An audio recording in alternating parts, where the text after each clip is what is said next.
ಎಲ್ರಿಗೂ ನಮಸ್ಕಾರ. ನೀವು ನೋಡ್ತಾ ಇದ್ದೀರಾ ಟಿವಿ ವಿಕ್ರಮ. ನಾನು ಮುಮ್ತಾಜ್ ಅಬ್ದುಲ್ ನೆಲೆಡ್ಕ. ವೀಕ್ಷಕರೇ, ವಿರೋಧ ಪಕ್ಷಗಳು ಯಾವ ವಿಚಾರಕ್ಕೆ ತುಂಬಾ ಹೆದರ್ತಾರೋ ಅದೇ ವಿಚಾರಕ್ಕೆ ಕೈ ಹಾಕುವಂಥದ್ದು ಮೋದಿ ಅಮಿತ್ ಶಾ ಅವರಿಗೆ ಏನೋ ಒಂಥರ ಖುಷಿ.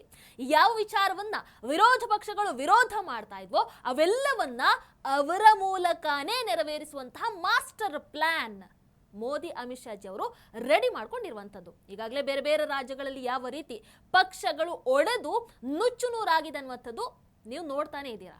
ಈ ಕಡೆ ಒಂದು ಕಾಲದಲ್ಲಿ UCC ಅಂತ ಅಂದ್ರೆ ಅಯ್ಯೋ ಇದು ಯಾವಾಗ ಆಗುತ್ತಪ್ಪ ಅನ್ನುವಂಥ ಪ್ರಶ್ನೆ ಇತ್ತು, ಹೌದಲ್ವೋ? ಆದ್ರೆ ಇವತ್ತು ಆ ಪ್ರಶ್ನೆಯ ಬದಲಾಗಿ ಇನ್ನು ಮುಂದಿನ ರಾಜ್ಯ ಯಾವುದು, ಯಾವ ರಾಜ್ಯದಲ್ಲಿ UCC ನೆಕ್ಸ್ಟ್ ಇಂಪ್ಲಿಮೆಂಟ್ ಆಗುತ್ತೆ ಅನ್ನುವಂಥ ಪರಿಸ್ಥಿತಿ ಇವತ್ತು ನಿರ್ಮಾಣ ಆಗಿರುವಂಥದ್ದು. ಒಂದೊಂದೇ ರಾಜ್ಯ, ಒಂದೊಂದೇ ಹೆಜ್ಜೆ, ಯೂನಿಫಾರ್ಮ್ ಸಿವಿಲ್ ಕೋಡ್ ಜಾರಿಯ ಚಕ್ರ ಬಹಳ ವೇಗವಾಗಿ ತಿರುಗ್ತಾ ಇದೆ. ಇದು ಕೇವಲ ಒಂದು ಕಾನೂನಲ್ಲ, ಕಳೆದ ಹಲವು ವರ್ಷಗಳಿಂದ ನೀಡ್ತಾ ಬಂದಿದ್ದಂತ ಒಂದು ರಾಜಕೀಯ ಭರವಸೆ ಈಗ ಹಂತ ಹಂತವಾಗಿ ಬಹಳ ಸ್ಪಷ್ಟವಾಗಿ ಜಾರಿ ಆಗ್ತಾ ಇರೋದ್ರ ವಿರೋಧಿಗಳ ಎದೆಯಲ್ಲಿ ನಡುಕ ಹುಟ್ಟಿಸ್ತಾ ಇರುವಂತಹ ಇನ್ನೊಂದು ಕಥೆ. ಟಾರ್ಗೆಟ್ 2029. ಹಾಗಾದ್ರೆ ಈ ಪ್ರಯಾಣ ಎಲ್ಲಿಂದ ಆರಂಭ ಆಯಿತು, ಯಾವ ಯಾವ ರಾಜ್ಯಗಳಲ್ಲಿ ಏನೇನು ನಡೀತಾ ಇದೆ, UCC ಜಾರಿಗೆ ಸಂಬಂಧಪಟ್ಟ ಹಾಗೆ ಈಗಾಗಲೇ ಯಾವ ಯಾವ ಕ್ರಮಗಳನ್ನು ಕೈಗೊಳ್ಳಲಾಗಿದೆ, ಮುಂದಿನ ಹಂತ ಏನು, ಈ ಎಲ್ಲ ಬೆಳವಣಿಗೆಗಳ ಬಗ್ಗೆ ಸಂಪೂರ್ಣ ಮಾಹಿತಿಯನ್ನು ಇವತ್ತಿನ ಸ್ಪಾಟ್ಲೈಟ್ ಕಾರ್ಯಕ್ರಮದಲ್ಲಿ ನಾವು ನೋಡ್ತಾ ಹೋಗೋಣ. ವೀಕ್ಷಕರ, UCC ಯೂನಿಫಾರ್ಮ್ ಸಿವಿಲ್ ಕೋಡ್ ಒಂದೊಂದೇ ಹೆಜ್ಜೆಯಾಗಿ ಬಿಜೆಪಿ ಆಡಳಿತದ ರಾಜ್ಯಗಳು ದೇಶಾದ್ಯಂತ ಯೂನಿಫಾರ್ಮ್ ಸಿವಿಲ್ ಕೋಡ್ ಜಾರಿಗೊಳಿಸುವಂತಹ ವ್ಯವಸ್ಥೆಯನ್ನ ಅಡಿಪಾಯವನ್ನು ಸದ್ದಿಲ್ಲದೆ ಹಾಕ್ತಾ ಇದ್ದಾವೆ. ಯಾವುದೇ ದೊಡ್ಡ ಪ್ರಚಾರ ಇಲ್ಲ, ಯಾವುದೇ ಗದ್ದಲ ಇಲ್ಲ, ಯಾವುದೇ ಡಂಗೂರ ಸಾರಿಸುವಂತ ಸೀನು ಇಲ್ಲ. ಬಟ್ ಸದ್ದಿಲ್ಲದೆ ಆ ಕೆಲಸ ನಿರಂತರವಾಗಿ ನಡೀತಾ ಇದೆ, ಸ್ಟೇಟ್ ಬೈ ಸ್ಟೇಟ್. UCC ಜಾರಿಯ ಮೊದಲ ಬ್ಲೂ ಪ್ರಿಂಟ್ ರೆಡಿಯಾಗಿದ್ದೆ ಉತ್ತರಾಖಂಡದಲ್ಲಿ. 2024 ಫೆಬ್ರವರಿಯಲ್ಲಿ ಯೂನಿಫಾರ್ಮ್ ಸಿವಿಲ್ ಕೋಡ್ ಮಸೂದೆ ಅಂಗೀಕಾರ ಆಗುತ್ತೆ. ಅದಾದ ನಂತರ ಅದಕ್ಕೆ ಸಂಬಂಧಪಟ್ಟಂತಹ ನಿಯಮಗಳನ್ನು ರೂಪಿಸಲಾಗುತ್ತೆ. ಅಂತಿಮವಾಗಿ 2025 ಜನವರಿ 27ನೇ ತಾರೀಕು ಮುಖ್ಯಮಂತ್ರಿ ಪುಷ್ಕರ್ ಸಿಂಗ್ ಧಮಿ ಇವರ ನೇತೃತ್ವದಲ್ಲಿ ಸ್ವಾತಂತ್ರ್ಯ ನಂತರ ಭಾರತದಲ್ಲಿ UCCಯನ್ನು ಸಂಪೂರ್ಣವಾಗಿ ಜಾರಿಗೊಳಿಸಿದಂತಹ ಮೊದಲ ರಾಜ್ಯ ಅನ್ನುವಂತಹ ಹೆಗ್ಗಳಿಕೆಗೆ ಉತ್ತರಾಖಂಡ ಪಾತ್ರ ಆಗತ್ತೆ. ಈ ಮದುವೆ, ವಿಚ್ಛೇದನ, ಉತ್ತರಾಧಿಕಾರ, ಲಿವ್ ಇನ್ ಸಂಬಂಧಗಳ ವಿಚಾರದಲ್ಲಿ ಎಲ್ರಿಗೂ ಒಂದೇ ಕಾನೂನು ಅನ್ನುವಂಥ ತತ್ವದ ಜೊತೆಗೆ ಇವತ್ತು UCC ಅಲ್ಲಿ ಜಾರಿಗೆ ಬಂದಿರುವಂಥದ್ದು. ನೆಕ್ಸ್ಟ್ ಗುಜರಾತ್. ಅಲ್ಲಿ ಆಗ್ತಾ ಇದ್ದ ಹಾಗೆ ಗುಜರಾತ್ ಕೂಡ ಸುಮ್ಮನೆ ಕೂರ್ಲಿಲ್ಲ. ನಿವೃತ್ತ ಸುಪ್ರೀಂ ಕೋರ್ಟ್ ನ್ಯಾಯಮೂರ್ತಿಗಳಾದಂತಹ ರಂಜನಾ ದೇಸಾಯಿ ಅವರ ಅಧ್ಯಕ್ಷತೆಯಲ್ಲಿ ಒಂದು ಸಮಿತಿ ರಚನೆ ಆಗತ್ತೆ. ಆ ಮೂಲಕ 20 ಲಕ್ಷಕ್ಕೂ ಹೆಚ್ಚು ಸಾರ್ವಜನಿಕರ ಅಭಿಪ್ರಾಯವನ್ನು ಸಂಗ್ರಹ ಮಾಡಲಾಗುತ್ತೆ. ಅದಾದ ನಂತರ 2026 ಮಾರ್ಚ್ 24ನೇ ತಾರೀಕು ಸುಮಾರು 7 ಗಂಟೆಗಳ ಕಾಲ ನಡೆದಂತ ಒಂದು ದೀರ್ಘ ಚರ್ಚೆಯ ನಂತರ ಗುಜರಾತ್ ವಿಧಾನಸಭೆ ಯೂನಿಫಾರ್ಮ್ ಸಿವಿಲ್ ಕೋಡ್ ಮಸೂದೆಯನ್ನ ಅಂಗೀಕಾರ ಮಾಡುತ್ತೆ. ಆ ಮೂಲಕ UCC ಜಾರಿಗೆ ತಂದಂತಹ ದೇಶದ 2ನೇ ರಾಜ್ಯವಾಗಿ ಗುಜರಾತ್ ಹೊರಹೊಮ್ಮತ್ತೆ. ಗುಜರಾತ್ ಆಗ್ತಾ ಇದ್ದ ಹಾಗೆ ಈ ಕಡೆ ಅಸ್ಸಾಂ ಕೂಡ ಬಹಳ ವೇಗವಾಗಿ ಹೆಜ್ಜೆಯನ್ನ ಇಡ್ತು. ಮುಖ್ಯಮಂತ್ರಿ ಹಿಮಂತ ಬಿಸ್ವಾ ಶರ್ಮಾ ಅವರು 2026 ಮೇ 25ನೇ ತಾರೀಕು ಯೂನಿಫಾರ್ಮ್ ಸಿವಿಲ್ ಕೋಡ್ ಮಸೂದೆಯನ್ನ ವಿಧಾನಸಭೆಯಲ್ಲಿ ಮಂಡಿಸ್ತಾರೆ. ಅದೇ ದಿನ ಮಸೂದೆ ಅಂಗೀಕಾರ ಕೂಡ ಆಗತ್ತೆ. ಈ ಕಾನೂನಿನ ಅಡಿಯಲ್ಲಿ ಬಹುಪತ್ನಿತ್ವ ನಿಷೇಧಿಸಲಾಗುತ್ತೆ. ಲಿವ್ ಇನ್ ಸಂಬಂಧಗಳ ನೋಂದಣಿಯನ್ನ ಕಡ್ಡಾಯಗೊಳಿಸ್ತಾರೆ. ಆ ಮೂಲಕ ಅಸ್ಸಾಂ UCC ಅಂಗೀಕಾರ ಮಾಡಿದಂತಹ ದೇಶದ 3ನೇ ರಾಜ್ಯ, ಅದೇ ರೀತಿ ಈಶಾನ್ಯ ಭಾರತದ ಮೊದಲ ರಾಜ್ಯ ಅನ್ನುವಂತಹ ಹೆಗ್ಗಳಿಕೆಗೆ ಪಾತ್ರ ಆಗತ್ತೆ. ವೀಕ್ಷಕರೇ, ಇದಾದ ನಂತರ ನೆಕ್ಸ್ಟ್ ಸ್ಟೆಪ್ ತಗೊಂಡಿದ್ದು ಮಧ್ಯಪ್ರದೇಶದಲ್ಲಿ. ಮುಖ್ಯಮಂತ್ರಿ ಮೋಹನ್ ಯಾದವ್ ಅವರು ಉತ್ತರಾಖಂಡ ಅದೇ ರೀತಿ ಗುಜರಾತ್ ಮಾದರಿಗಳನ್ನು ಅಧ್ಯಯನ ಮಾಡಿ ಯೂನಿಫಾರ್ಮ್ ಸಿವಿಲ್ ಕೋಡ್ ಮಸೂದೆಯ ಪ್ರಕ್ರಿಯೆಯನ್ನ ವೇಗಗೊಳಿಸಿ ಅಂತ ಗೃಹ ಇಲಾಖೆಗೆ ನಿರ್ದೇಶನವನ್ನು ಕೊಡ್ತಾರೆ. ಇದಕ್ಕಂತಾನೆ ನಿವೃತ್ತ ನ್ಯಾಯಮೂರ್ತಿಗಳು ಅದೇ ರೀತಿ ಕಾನೂನು ತಜ್ಞರನ್ನು ಒಳಗೊಂಡಂತ ಒಂದು ಸಮಿತಿಯನ್ನು ಕೂಡ ರಚಿಸ್ತಾರೆ.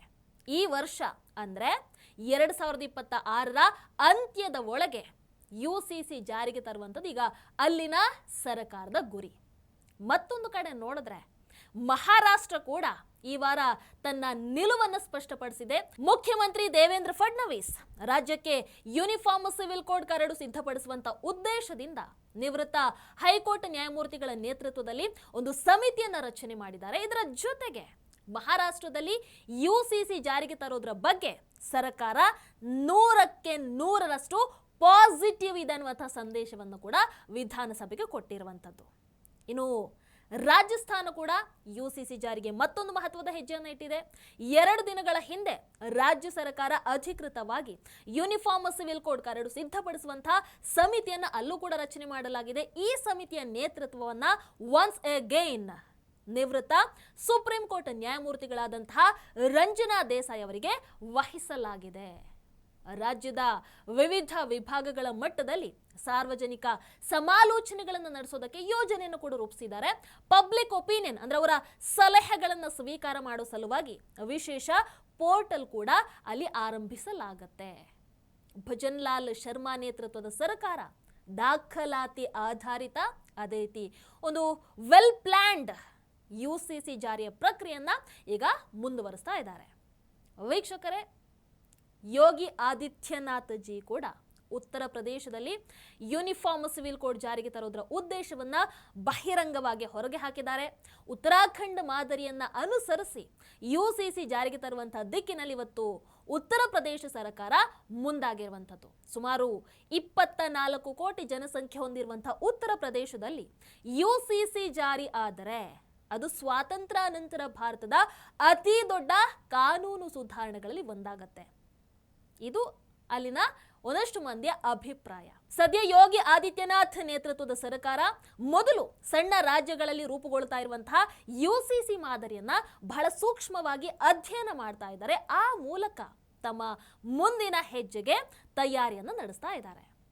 ವೀಕ್ಷಕರೇ, ಇನ್ನು ಪಶ್ಚಿಮ ಬಂಗಾಳ ಅಲ್ಲಿ ಆಗ್ತಾ ಇರುವಂತಹ ಒಂದೊಂದು ಬದಲಾವಣೆಯನ್ನು ಕೂಡ ನೀವು ಪ್ರತಿದಿನ ನೋಡ್ತಾ ಇದ್ದೀರಿ. ಈಗ ಯುಸಿಸಿ ವಿಚಾರದಲ್ಲೂ ಕೂಡ ಯುಸಿಸಿ ಜಾರಿಗೆ ತರೋದ್ರ ಕಡೆಗೆ ವೇಗವಾಗಿ ಹೆಜ್ಜೆಗಳಲ್ಲಿ ಇಡಲಾಗ್ತಾ ಇದೆ.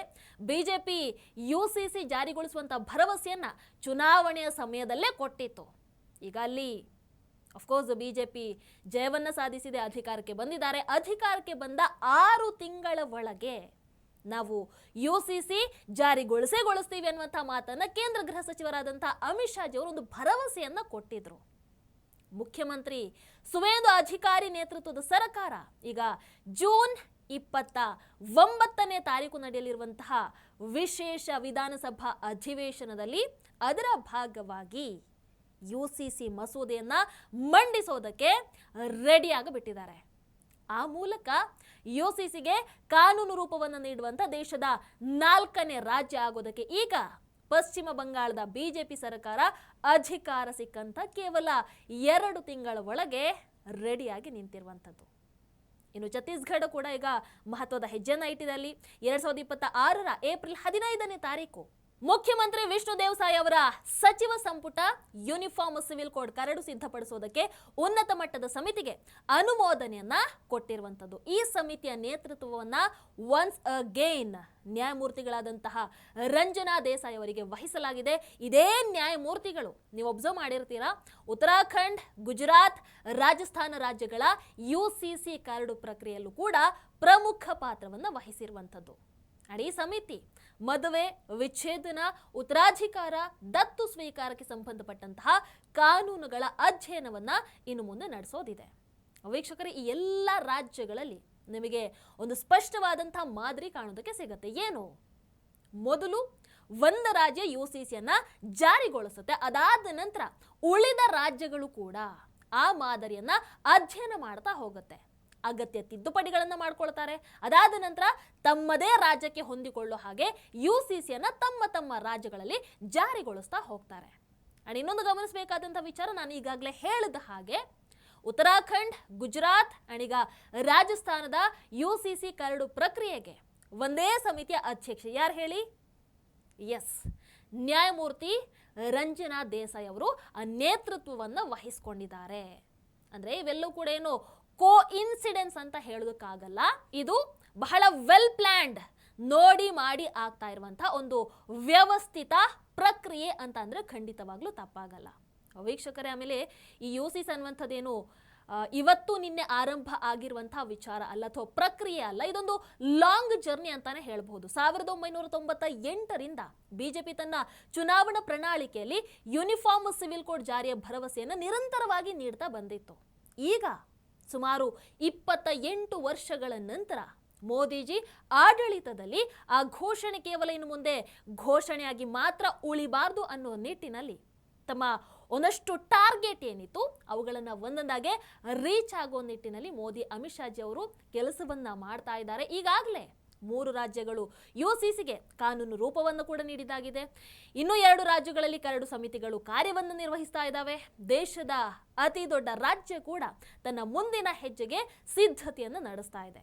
ಸೊ ರಾಜ್ಯದಿಂದ ರಾಜ್ಯಕ್ಕೆ ಹಂತ ಹಂತವಾಗಿ ಪ್ರಧಾನಿ ಮೋದಿಜಿಯವರ ನೇತೃತ್ವದಲ್ಲಿ ಬಿಜೆಪಿ ತನ್ನ ಚುನಾವಣಾ ಭರವಸೆಯನ್ನ ಕಾನೂನು ರೂಪದ ವಾಸ್ತವಕ್ಕೆ ಪರಿವರ್ತಿಸ್ತಾ ಇರುವಂಥದ್ದು ನಿಜಕ್ಕೂ ಖುಷಿಯ ವಿಚಾರ. ಅಂಡ್ ಇದೇ ರೀತಿಯಾಗಿ ಇನ್ನು CA NRC, ಮಹಿಳಾ ಮೀಸಲಾತಿ, ಡಿಲಿಮಿಟೇಷನ್ ಇಂತಹ ಒಂದಷ್ಟು ಏನು ಟಾರ್ಗೆಟ್ ಇದ್ದಾವೋ ಅವೆಲ್ಲವೂ ಕೂಡ ಆನ್ ದ ವೇ ಅಂತಾನೆ ಹೇಳಬಹುದು. ನೋಡೋಣ ಮುಂದೆ ಏನಾಗತ್ತೆ. ನಮ್ಮ ರಾಜ್ಯದಲ್ಲಿ ಒಬ್ಬರು RSS ದಾಖಲೆ ತೋರಿಸ್ಲಿ ಅಂತ ಆ ಮೂಲಕ ಏನೋ ನಾನು ಬಿಜೆಪಿಯನ್ನ ಮಟ್ಟ ಹಾಕಿಬಿಡ್ತೀನಿ ಅನ್ನುವಂಥ ಒಂದು ಕನಸಿನ ಜೊತೆಗೆ ಅಲ್ಲೇ ನಿಂತುಕೊಂಡಿದ್ರೆ ಆ ಕಡೆ ಮೋದಿಜಿ ಅಮಿತ್ ಶಾಜಿ 10 ಹೆಜ್ಜೆ ಮುಂದೆ ಹೋಗಿ ತಮ್ಮ ಟಾರ್ಗೆಟ್ ಅನ್ನ ತಮ್ಮ ಕೆಲಸವನ್ನ ಪೂರೈಸೋ ಕಡೆಗೆ ದೃಷ್ಟಿಯನ್ನ ನೆಟ್ಟಿದ್ದಾರೆ. ನೋಡೋಣ ಮುಂದಿನ ದಿನಗಳಲ್ಲಿ ಏನೇನೆಲ್ಲ ಆಗತ್ತೆ ಅಂತ. ಇದರ ಬಗ್ಗೆ ನಿಮ್ಮ ಅಭಿಪ್ರಾಯನು ಕಮೆಂಟ್ ಮಾಡಿ ತಿಳಿಸಿ. ನಮಸ್ಕಾರ. ಟಿವಿ ವಿಕ್ರಮ, ದೇಶ ನಿಮ್ಮ ಕೈಯಲ್ಲಿ.